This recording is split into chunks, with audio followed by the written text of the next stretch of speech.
अक्सर एक्सपैट्स जो Saudi Arabia में जॉब कर रहे होते हैं उनको अपनी इंडस्ट्री से रिलेटेड ही जॉब्स आती हैं। मिसाल के तौर पे कोई जैन में जॉब कर रहा है तो उसको मोबाइली या एसटीसी की तरफ से आती है। तो क्या वो इन कंपनीज़ को कंपेटिटर कंपनीज़ को ज्वाइन कर सकता है या नहीं, आज हम इस वीडियो में डिस्कस करेंगे। तो कंपेटिटर कंपनीज़ कौन सी होती हैं? जैन के लिए मोबाइली और एसटीसी कंपेटिटर कंपनीज़ हैं।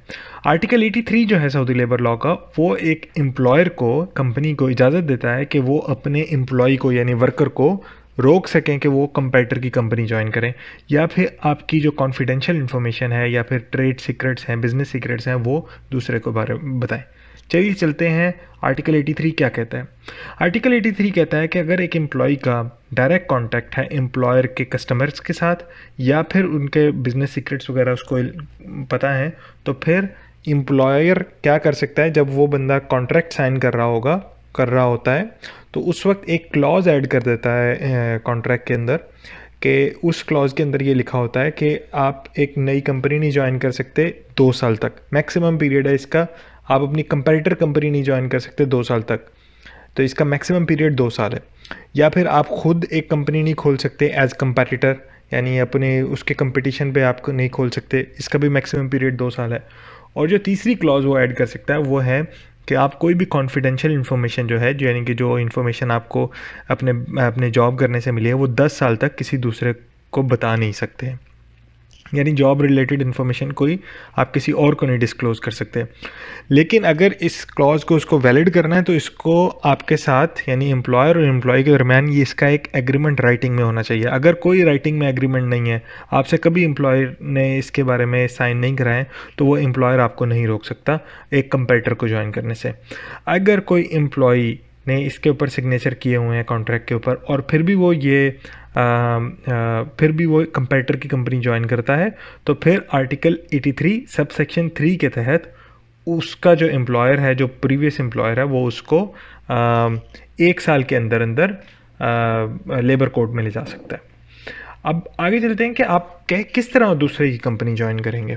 तो क्या आप उससे एम्प्लॉयर से ट्रांसफ़र ऑफ स्पॉन्सरशिप यानी नकल कफाला मांग सकते हैं? नहीं। तो सिंपली सी ये है कि अगर आपके कॉन्ट्रैक्ट में आर्टिकल 83 की क्लॉज मौजूद है, यानी कि ये कंपेटिटर के पास ना काम करने की, तो आप उससे एक नकल कफाला की आप मांग ही नहीं सकते। जब आप मांगेंगे तो वो फ़ौरन रिफ्यूज़ कर देगा। लेकिन अगर आपने मांगा है और फिर उस एम्प्लॉयर ने आपको इजाज़त भी दे दी है कि वो ट्रांसफ़र ऑफ स्पॉन्सरशिप या नकल कफाला कर ले कंपेटिटर कंपनी के लिए, तो फिर उसके बाद वो एम्प्लॉयर उसको आपको लेबर कोर्ट में नहीं ले जा सकता।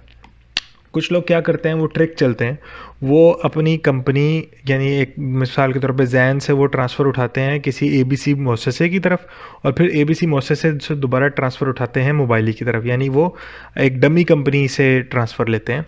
तो अगर आप इस तरह करते हैं और बाद में आपकी पहले वाली कंपनी को इसके बारे में पता चल जाता है, तो वो आपको लेबर कोर्ट में ले जा सकती है और फिर आपके ऊपर फ़ाइन हो सकता है।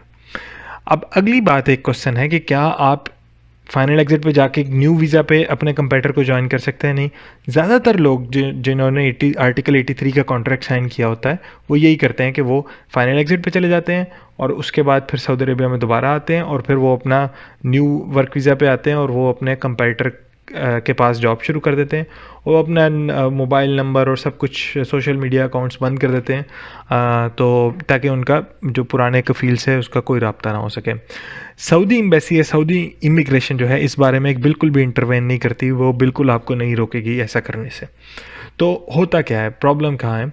प्रॉब्लम यह है कि अगर एम्प्लॉयर को, जो पुराना एम्प्लॉयर है, उसको ये पता चल गया कि आपने कंपेटिटर के पास काम कर रहे हैं, तो वो जब उसको पता चलेगा उसके 1 साल तक वो आपको लेबर कोर्ट में ले जा सकता है। और अगर वो आपको लेबर कोर्ट में ले जाता है और वो अपना कॉन्ट्रैक्ट प्रेजेंट करता है, तो फिर स्ट्रेट अवे लेबर कोर्ट आपका वर्क परमिट कैंसिल करेगा और फिर आपको हो सकता है कि वो डिपोर्ट करे और बैन भी लगा दे।